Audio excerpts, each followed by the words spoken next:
आम आदमी पार्टी के मुखिया अरविंद केजरीवाल अब ऐसे घिर गए हैं कि उनके लिए फिर से 2025 में सत्ता में वापसी करना मुश्किल होता जा रहा है। अरविंद केजरीवाल समझ गए हैं कि इस बार उनकी दाल गलने वाली नहीं है। अरविंद केजरीवाल को लेकर लगातार खुलासे हो रहे हैं। दिल्ली के लोग अब हैरान हैं कि अरविंद केजरीवाल ऐसा कैसे कर सकते हैं।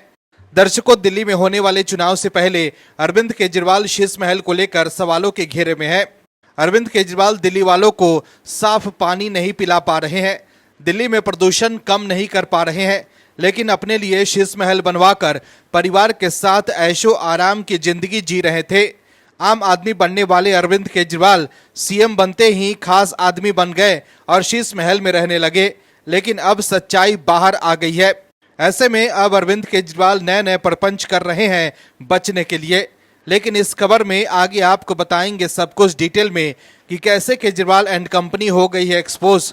वहीं इस खबर में आगे आपको ये भी बताएंगे कि कैसे कांग्रेस और राहुल गांधी की खुल गई है पोल। तो बने रहिए हमारे साथ अंत तक और देखिए हमारी ये खास रिपोर्ट। अरविंद केजरीवाल और आपकी असलियत अब दिल्ली के लोग जान गए हैं। आम आदमी बनने वाले अरविंद केजरीवाल की पोल खुल गई है कि वो कितने खास आदमी है।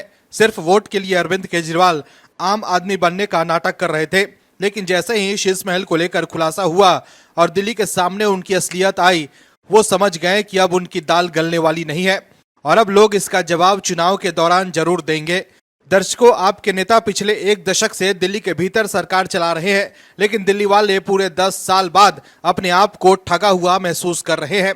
दिल्ली में फिर से चुनाव आने वाले हैं और अरविंद केजरीवाल कह रहे हैं कि हमें मौका दे दो, हम बिजली पानी का बिल माफ कर देंगे, जो बढ़कर आ रहा है। लेकिन जनता की तरफ से अरविंद केजरीवाल से हम पूछना चाहते हैं कि अभी वो बिल माफ क्यों नहीं कर सकते हैं। अभी भी तो आपकी ही सरकार है।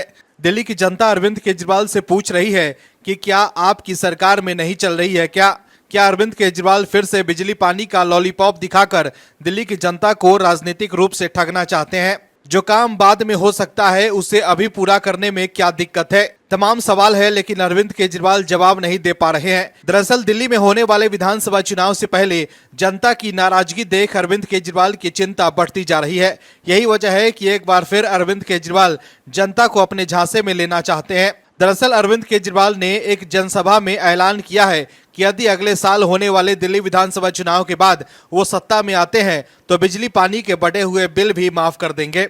उन्होंने कहा कि मैं अन्य दलों के नेताओं की तरह राजनीतिक नेता नहीं हूं।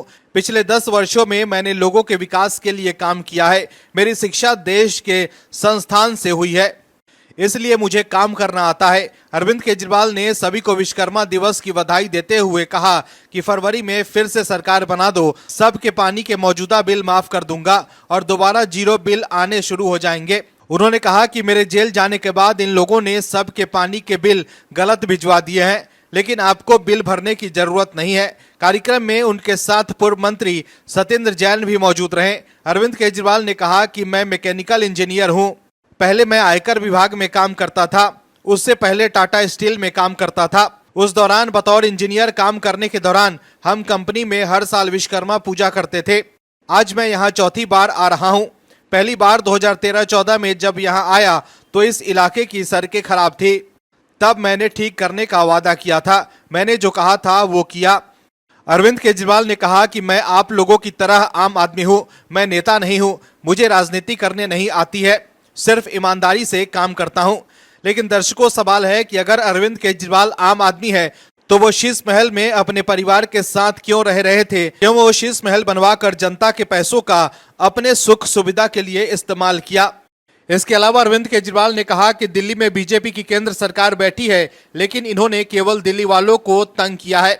मैं जेल गया तो बीजेपी के एलजी दिल्ली चला रहे थे, उनके पास सारी ताकत थी, वो चाहते तो दिल्ली वालों के लिए अच्छा काम करते, लेकिन उन्होंने केवल काम रोका।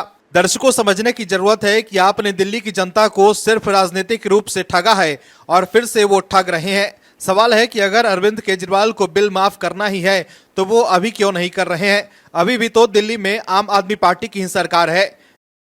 आम आदमी पार्टी इस वक्त दिल्ली में चौतरफा घिर गई है। दिल्ली के लोग अरविंद केजरीवाल की असलियत जान चुके हैं। अरविंद केजरीवाल समझ गए हैं कि अब उनकी दाल गलने वाली नहीं है। यही वजह है कि आपके नेता अपनी नाकामियों का ठीकरा बीजेपी पर फोड़ने की कोशिश कर रहे हैं, लेकिन इस बार उन्हें करारा जवाब मिल गया है। दर्शकों, जिनसे अपना काम नहीं संभल पा रहा है वो दूसरों के काम में अरंगा लगा रहे हैं। जो पिछले 10 सालों में न हवा साफ कर पाए, न पानी दे पाए, न राशन ठीक से दे पाए, न ही स्कूल में बच्चों को वर्दी दे पाए, वो समझा रहे हैं कि सरकार कैसे चलती है। दोस्तों, आपके नेता पूरी तरह से स्टंट मास्टर हो गए हैं। वो सिर्फ राजनीतिक स्टंट करते हैं और निकल जाते हैं। दर्शकों, समझने की बात यह है कि पिछले 10 सालों में दिल्ली की जनता को क्या मिला। गैस चेंबर बनी दिल्ली, शराब घोटाला, पानी की किल्लत, बढ़े हुए पानी के दाम जो फ्री था, और केजरीवाल का 12 लाख के कथित कीमत का कमोड वाला शीश महल। दिल्ली की जनता गुर्बत में ही रह गई और आप और उसके सेवादार मालदार हो गए। दरअसल दिल्ली बीजेपी के अध्यक्ष वीरेंद्र सचदेवा ने एक प्रेस कॉन्फ्रेंस में दिल्ली पुलिस के एक्शन पावर की प्रशंसा की है। उन्होंने कहा कि पुलिस समानता किसी भी अपराध से संबंधित आरोपियों को 24 से 96 घंटों के भीतर पकड़ने में सक्षम है। हालांकि उन्होंने ये भी कहा कि कुछ राजनीतिक नेताओं, खासकर आम आदमी पार्टी के नेता सौरभ भारद्वाज ने जानबूझकर पुलिस के मनोबल को तोड़ने का प्रयास किया है। सचदेवा ने कहा कि हाल ही में दिल्ली में कुछ नए प्रकार के अपराध हुए हैं, जिसमें कई पीड़ितों की पूर्व में आपराधिक पृष्ठभूमि थी और कुछ ऐसे मामले भी हैं जिनमें शामिल व्यक्ति पहली बार अपराध कर रहे थे। इस स्थिति को चुनौतीपूर्ण बताते हुए उन्होंने शादरा में हुए एक मर्डर की घटना का उल्लेख किया, जिसमें पीड़ित पर 24 आपराधिक मामले चल रहे थे। इस मामले में पीड़ित के परिचित ने मात्र 70,000 के लिए डबल मर्डर की योजना बनाई, लेकिन दिल्ली पुलिस ने त्वरित कार्रवाई करते हुए अपराधियों को पकड़ने में सफलता प्राप्त की। सचदेवा ने सौरभ भारद्वाज की प्रेस कॉन्फ्रेंस पर भी टिप्पणी की, जिसमें उन्होंने विवादास्पद बयान दिए थे। उन्होंने आरोप लगाया कि इस प्रकार से तर्कहीन बयानबाजी केवल राजनीतिक स्वार्थ के लिए की जा रही है और इससे संवेदनशील मुद्दों पर ध्यान नहीं दिया जा रहा है। वीरेंद्र सचदेवा ने सलाह दी कि सौरभ भारद्वाज को इस तरह की बेतुकी बयानबाजी छोड़कर दिल्ली के विकास पर ध्यान केंद्रित करना चाहिए। दरअसल सौरभ भारद्वाज ने कहा था कि पिछले कुछ महीनों से दिल्ली के हालात इस तरह से खराब हुए हैं कि 60 राउंड गोलियां चलती है, ब्लास्ट होता है, फिरौती मांगी जा रही है और गोलियां चलाई जा रही है। दिल्ली में 2 बड़े गैंग एक्टिव थे, अब तीसरा बड़ा गैंग भी एक्टिव हो गया है। मिठाई की दुकान में घुसकर फिरौती मांगी जा रही है, कोठियों में घुसकर चोरी की जा रही है। दिल्ली में एक और खुफिया गैंग एक्टिव हो गया है। पहले ये हालात मुंबई जैसे राज्य में हुआ करते थे, लेकिन केंद्र सरकार की लापरवाही के कारण अब दिल्ली के भीतर भी हो रही है। राजेंद्र नगर शोरूम के अंदर गोलीबारी की घटना का जिक्र करते हुए आप नेता ने कहा कि घटना के बाद परिवार काफी डरा हुआ था, लेकिन दिल्ली पुलिस ने कोई साथ नहीं दिया। वहीं दिल्ली के एलजी पर तंज कसते हुए उन्होंने कहा कि उन्हें अपना काम छोड़कर सबका काम आता है। दिल्ली वालों ने इसलिए 27 साल से बीजेपी को मौका नहीं दिया है, क्योंकि न इनसे ट्रैफिक संभाला गया, न कुछ और कानून व्यवस्था। दोस्तों, समझने की बात यह है कि दिल्ली के नेता सिर्फ बतौलेबाजी कर रहे हैं, वास्तविकता से उनका कोई लेना देना नहीं है। आपके नेता ये कह रहे हैं कि दिल्ली वालों ने बीजेपी को 27 साल से मौका नहीं दिया, लेकिन उन्हें ये याद रखना चाहिए कि लोकसभा चुनाव में दिल्ली के लोग बीजेपी को चुनते हैं और आपको नकार देते हैं। ऐसे में आपके नेताओं को ये समझना चाहिए कि लोकसभा चुनाव में वो कांग्रेस के साथ मिलकर भी बीजेपी को नहीं हरा पाते हैं। कांग्रेस अब चौतरफा घिरती जा रही है। दोस्तों, कांग्रेस अपने ही नेता की वजह से घिर गई है। कांग्रेस के नेता झूठ की खेती करते हैं, ये बात उनके ही राष्ट्रीय अध्यक्ष ने बता दी है। कांग्रेस के राष्ट्रीय अध्यक्ष मल्लिकार्जुन खड़गे ने कर्नाटका कांग्रेस की सरकार को नसीहत क्या दी थी, वैसे ही भाजपा ने कांग्रेस को घेर लिया और बुरी तरह से लपेट दिया है। कांग्रेस ने किस तरह से देश के 3 राज्यों को आर्थिक रूप से पंगु बना दिया है। बीजेपी सांसद और राष्ट्रीय प्रवक्ता सुधांशु त्रिवेदी ने कांग्रेस पर जमकर हमला बोला है। त्रिवेदी ने प्रेस कॉन्फ्रेंस को संबोधित करते हुए कांग्रेस पार्टी पर गंभीर आरोप लगाए। उन्होंने कहा कि अगर कांग्रेस सत्ता में आती है तो वो जनता के साथ विश्वासघात करेगी और उनकी संपत्ति लूटेगी। साथ ही उन्होंने आरोप लगाया कि कांग्रेस लोगों को बुनियादी सुविधाओं से भी वंचित रखेगी। त्रिवेदी ने कहा कि कांग्रेस अध्यक्ष मल्लिकार्जुन के हालिया बयान की आलोचना करते हुए कहा कि कांग्रेस प्रमुख ने जो कहा उससे साफ पता चलता है कि अगर धन जो लोगों के लिए एक संपत्ति और समृद्धि होना चाहिए कांग्रेस के हाथों में जाता है तो ये आपदा बन जाता है। उन्होंने आगे कहा, प्रधानमंत्री मोदी के नेतृत्व में जिस तरह से हम लोगों के कल्याण के लिए काम करते हैं, पिछले 1-2 बजट में हमने लग्जरी वस्तुओं पर कर और शुल्क बढ़ाया है, लेकिन ज़रूरतमंद लोगों को मुफ्त राशन दिया जा रहा है। कांग्रेस जैसे कुछ लोग ऐसे हैं कि सत्ता में आने के बाद धन लूटते हैं और लोगों को उनकी बुनियादी सुविधाओं से वंचित रखते हैं। त्रिवेदी अकेले नहीं हैं जिन्होंने कांग्रेस पर निशाना साधा है। बीजेपी नेता मनोज तिवारी ने दावा किया कि कांग्रेस अध्यक्ष को पार्टी के भीतर सराहा नहीं जाता है और प्रियंका गांधी की नामांकन प्रक्रिया के दौरान पार्टी ने उनसे मुंह मोड़ लिया था।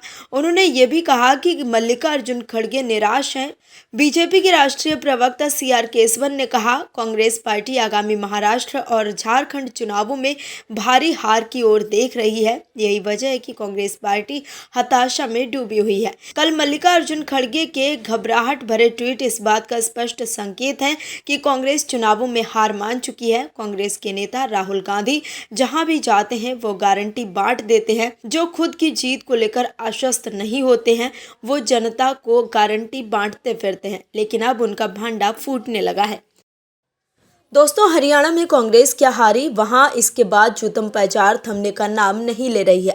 हरियाणा कांग्रेस के नेता लगातार एक दूसरे को पहले भी धूल धूसरित कर रहे थे और चुनाव खत्म होने के बाद भी उनकी खेमेबंदी बंद नहीं हो रही है। दोस्तों, कांग्रेस के थिंक टैंक का मानना है कि कांग्रेस के नेता अगर मिलकर लड़ते, यानी कि शैलजा और हुड्डा एक साथ होते तो सरकार बन जाती, लेकिन सत्ता लोभ में कांग्रेस चुनाव हारी और अब फिर से कलेश बढ़ गया है। लेकिन खबर निकलकर ये आ रही है कि कुमारी शैलजा को हरियाणा की कमान मिल सकती है, जिससे हुड्डा खेमा नाराज हो रहा है।